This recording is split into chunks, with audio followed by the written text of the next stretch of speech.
રાધનપુરમાં ગટર મિશ્રિત પાણીથી લોકો પરેશાન, નગરસેવક જયાબેન ઠાકોરનો આક્ષેપ।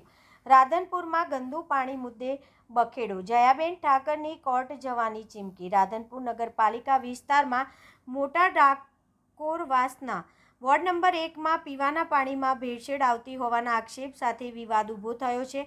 સ્થાનિક નાગરિકો દ્વારા લાંબા સમયથી ગંદા અને દુર્ગંધયુક્ત પાણીની સમસ્યા અંગે રજૂઆત કરવામાં આવી રહી છે। આ મામલે નગર સેવિકા જયાબેન ઠાકોરે તંત્ર પર આક્ષેપ કરતા જણાવ્યું કે પ્રજાને સ્વચ્છ પાણી આપવાની નગરપાલિકાની મૂળભૂત જવાબદારી છે, છતાંય વોર્ડમાં ભેળસેળવાળું પાણી પહોંચાડવામાં આવી રહ્યું છે।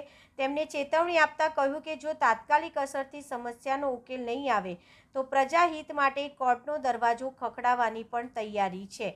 સ્થાનિકોમાં આ મુદ્દે ભારે રોષ ફેલાયો છે અને તંત્ર સામે કડક કાર્યવાહી કરવાની માંગ ઉઠી રહી છે। હવે જોવાનું રહ્યું કે નગરપાલિકા તંત્ર આ ગંભીર સમસ્યાને લઈને શું પગલાં લે છે।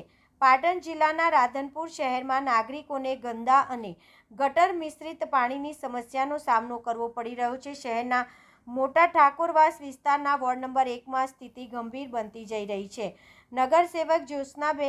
નગરસેવક જયાબેન ઠાકોરે આક્ષેપ કર્યો છે કે નગરપાલિકા દ્વારા આપવામાં આવતું પાણી શુદ્ધ નથી અને ભેળસેળવાળું પાણી જોવા મળી રહ્યું છે, જેના કારણે લોકોના આરોગ્ય પર નકારાત્મક અસર પડી રહી છે અને ઘણા ઘરોમાં બીમારીના કેસો સામે આવી રહ્યા છે।